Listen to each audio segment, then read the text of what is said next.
अरे लोग मरतबा डूब डूब के साहेब के सभवा जारी बा। लोग मरतबा डूब डूब के साहेब के सभवा जारी बा। गलती सब मरने वालों की, गलती सब मरने वालों की, ई प्रोपगेंडा जारी बा। काबा गुजरात में काबा, अरे भ्रष्टाचार के भेंट चढ़ गई छोटकी के महतारी बा। भ्रष्टाचार के भेंट चढ़ गई छोटकी के महतारी बा। बाप के कंधा बेटा के लाश लागत बहुते भारी बा। काबा गुजरात में काबा, अरे अस्पताल में रंग रोगन बा, साफ सफाई जारी बा। साहेब आने वाले हैं बस वही के तैयारी बा। काबा गुजरात में काबा, अरे नया नया स्ट्रेचर बेडशीट, नया नया कर्मचारी बा। साहेब के स्वागत में लागल मंत्री अधिकारी बा। काबा गुजरात में काबा, अरे घड़ी बनावे वाला कंपनी पुल के ठेकेदार बा। अरे चौकीदार के राज में देखा बढ़ल भ्रष्टाचार बा। अरे गुजरात मॉडल तरंगा सियार बा। काबा गुजरात में काबा। नमस्कार दोस्तों, गुजरात में काबा सही सवाल उठाया है लोक गायिका नेहा सिंह राठौर ने। जवाब एक ही है, गुजरात में गुजरात मॉडल बा। गुजरात में वो गुजरात मॉडल है जो मोरबी में उस चीख पुकार, मातम और हादसे के 7 दिन बाद भी पुल हादसे के लिए जिम्मेदार ओरेवा कंपनी के मालिक जयसुख पटेल की गर्दन तक गुजरात पुलिस के हाथ नहीं पहुंचे। गुजरात में वो गुजरात मॉडल है जिसमें घड़ी, कैलकुलेटर और मच्छर मार रैकेट बनाने वाली कंपनी को पुल बनाने का ठेका दे दिया जाता है और 135 लोगों की मौत हो जाती है। गुजरात में वो गुजरात मॉडल है जिसके तहत जिस पुल के मरम्मत के लिए 2 करोड़ का बजट तय होता है, लेकिन सिर्फ 12 लाख खर्च करके बाकी 1 करोड़ 88 लाख बचाकर पुल को खोल दिया जाता है। गुजरात में वो गुजरात मॉडल है जहां पुल रिपेयर के लिए तय बजट का सिर्फ 6% खर्च करके कोई धन्ना सेठ अपनी पोती से फीता कटवाकर अपनी मर्जी से पुल खोल देता है और 135 लोग पुल के साथ नदी में समा जाते हैं। गुजरात में वो गुजरात मॉडल है जहां इतनी मौतों की जिम्मेदार कंपनी के मालिक को 7 दिन बाद तक पुलिस पकड़ती नहीं है। गुजरात में वो गुजरात मॉडल है जहां कोई जयसुख पटेल नामधारी धन्ना सेठ सिर्फ इसलिए बचा रहता है क्योंकि उसके रिश्ते सत्ताधारी पार्टी से। और क्या क्या बताएं आपको गुजरात मॉडल के बारे में, यह सब गुजरात में ही तो हुआ है। गुजरात मॉडल यह भी है कि इतना कुछ होने के बाद भी कोई चैनल, मीडिया मोदी और शाह से सीधे सवाल करने की हिम्मत नहीं करता। कोई पूछ नहीं रहा कि मोरबी के इस धन्ना सेठ से मोदी, शाह या बीजेपी का क्या रिश्ता है। कंपनी की लापरवाही के खिलाफ कोर्ट में पुलिस के बयान के बाद भी अब तक सलाखों के पीछे यह धन्ना सेठ पहुंचा क्यों नहीं है। गुजरात और देश के सत्ताधीशों से अगर इस धन्ना सेठ का कोई रिश्ता नहीं है तो अब तक यह बचा कैसे है। मोरबी पुल हादसे के 7 दिन बाद आज ही एक और चौंकाने वाली जानकारी सामने आई है। टाइम्स ऑफ इंडिया के मुताबिक मोरबी के 143 साल पुराने जिस पुल के मरम्मत में 2 करोड़ खर्च किया जाना था, उस पुल को महज 12 लाख में थोड़ा बहुत रंग रोगन और मामूली रिपेयर के बाद खोल दिया गया। यानी पुल को चालू करने से पहले रिपेयर के लिए जितना बजट रखा गया था उसका सिर्फ 6% खर्च किया गया, यानी 2 करोड़ में से सिर्फ 12 लाख रुपए खर्च हुए। गौर से सुन लीजिए, 2 करोड़ खर्च करने की जगह इस खटारा पुल पर सिर्फ 12 लाख खर्च किए गए, यानी बाकी 1 करोड़ 88 लाख का क्या हुआ कोई जानकारी नहीं है। खबर आज टाइम्स ऑफ इंडिया में इतनी ही है। 2 करोड़ में 12 लाख कम खर्च होता तो मान लेते कितना, तो हम न्यूनतम भ्रष्टाचार के लिए हम सब अभ्यस्त हो चुके हैं, ये तो न्यूनतम है। लेकिन 2 करोड़ के बजट का सिर्फ 6% हिस्सा पुल पर खर्च करके उसे लोगों को मरने के लिए खोल दिया गया और ओरेवा कंपनी के जिस एमडी जयसुख पटेल ने बाकायदा प्रेस कॉन्फ्रेंस करके पुल खोल दिया, उसकी अभी तक गिरफ्तारी नहीं हुई। यह है मोदी का गुजरात मॉडल। यह सवाल आपने इतने बड़े हादसे के 7 दिन बाद भी किसी चैनल पर किसी को पूछते देखा है? अगर यह घटना गैर बीजेपी शासित राज्य में हुई होती, बीजेपी नेता अब तक छाती पीट पीट कर कपड़े फाड़ चुके होते, चैनलों पर दिन रात कोसा जा रहा होता, जयसुख नामधारी सेठ का बाजा बज रहा होता, सरकार से उसके रिश्ते को लेकर खुलासे हो रहे होते, उसके पीछे कई चैनल के रिपोर्टर लगे होते, हुंकार फुफकार आर पार दंगल हल्ला बोल सब हो रहा होता। लेकिन मामला मोदी के गुजरात का है। धन्ना सेठ भी गुजरात का है, सत्ता का करीबी है। धन्ना सेठ पर सवाल उठाना मतलब धन्ना सेठ के आकाओं तक जाना। तो कोई हल्ला नहीं है, कोई हल्ला नहीं है। कहा जा रहा है गुजरात में पटेलों के दम पर सत्ता हासिल करने वाले बीजेपी चुनाव के पहले कोई जोखिम मोल लेना नहीं चाहती। पिछली बार हार्दिक पटेल के आंदोलन से लेकर कई ऐसी वजह थी, पटेलों की नाराजगी थी, जिससे पटेलों का एक तबका बीजेपी से नाराज था, जिसका नतीजा यह हुआ कि बीजेपी 100 का आंकड़ा भी नहीं छू सकी, 99 के फेर में लटक गई।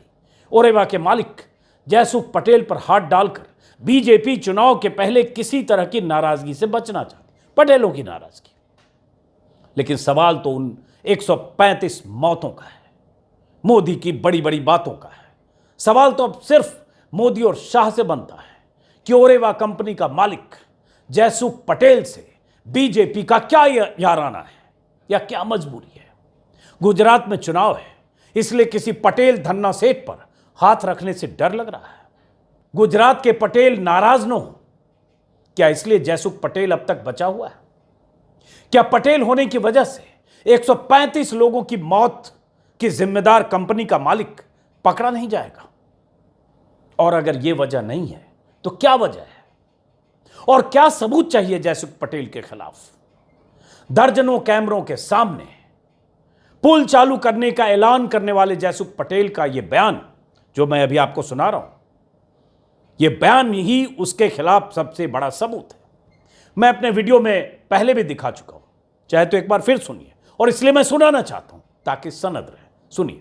જે રિનોવેશન કરેલું છે એ અમારી દ્રષ્ટિએ જે રીતે અમે ટેકનિકલ સ્પેસિફિકેશન અને જે બધું છે એના મુજબ 8 થી 10 વર્ષ સુધી આ બ્રિજને કંઈ નહીં થઈ શકે, એટલે એક इसी तरह डंके की चोट पर यह दावा करके कि अब यह पुल 8-10 साल तक के लिए पूरी तरह ठीक है, जयसुख पटेल ने अपनी पोती से फीता कटवाकर पुल खोल दिया था।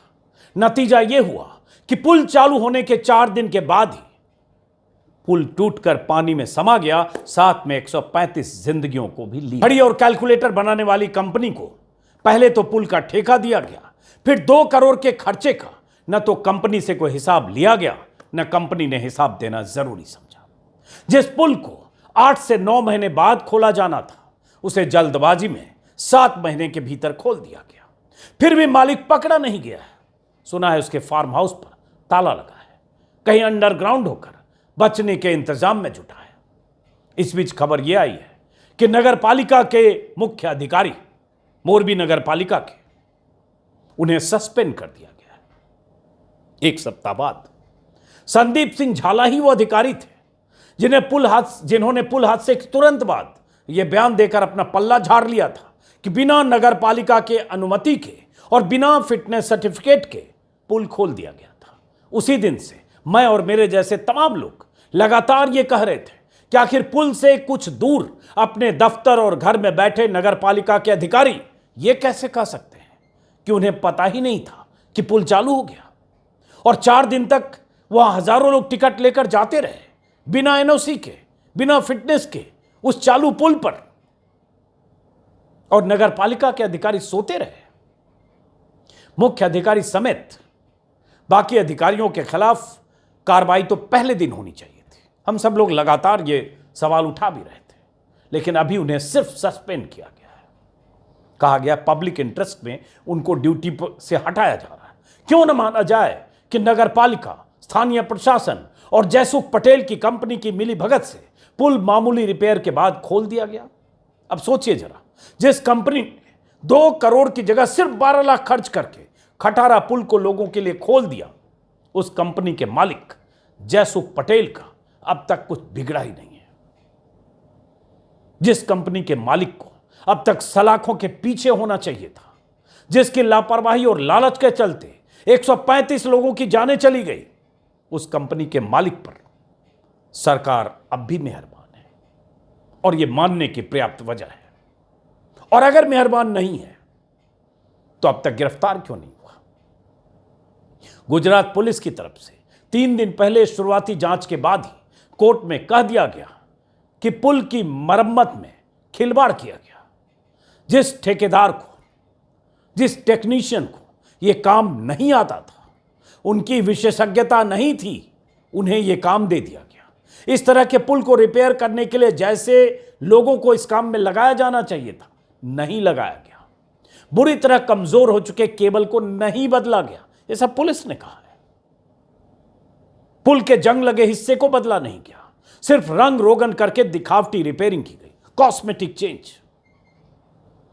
पुल के कमजोर हो चुके ढांचे को भी मजबूत करने के लिए कोई काम नहीं किया गया, ये सब पुलिस कह रही है, कोर्ट में कहा गया है। और नगर पालिका के अधिकारी ने भी कहा है। दिलचस्प बात यह, जो अब सस्पेंड हुए, पुल के दोनों तरफ जो प्लेटफॉर्म बनाए गए वो मापदंड के अनुरूप नहीं थे। ऐसी बहुत सी बातें पुलिस ने कोर्ट में कही, बहुत सी जानकारियां लगातार सामने आ रही है। फिर भी जयसुख पटेल की गिरफ्तारी अगर 7 दिन बाद तक नहीं हुई है तो क्यों नहीं हुई है? आपने देखा ही होगा कि गुजरात में होकर भी मोदी तीसरे दिन मोरबी गए थे।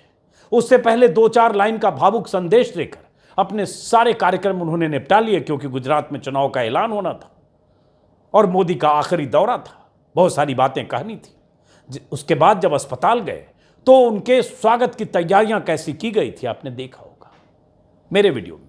बेड से लेकर कूलर तक बदल दिए गए, अस्पताल को चकाचक बना दिया गया। एक तरफ अस्पताल में लाशें रखी थी, घायलों का इलाज चल रहा था, दूसरी तरफ मोदी के स्वागत के लिए रंग रोगन और टाइलें बदली जा रही थी।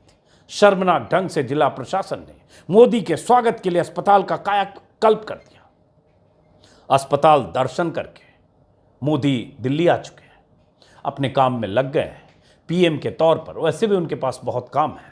सबसे बड़ा काम तो अभी गुजरात और हिमाचल चुनाव जीतना है। दनादन रैलियां करनी है, भाषणों की झड़ी लगानी है, शुरुआत हो चुकी है। लेकिन उनका क्या, जिनके बेटे, भाई, बहन या रिश्तेदार पुल हादसे में बेमौत मारे गए, टिकट लेकर गए थे और बाकायदा टिकट काउंटर खुला था। लोक गायिका नेहा सिंह राठौर ने इस हादसे पर सवालों के साथ एक वीडियो बनाया है।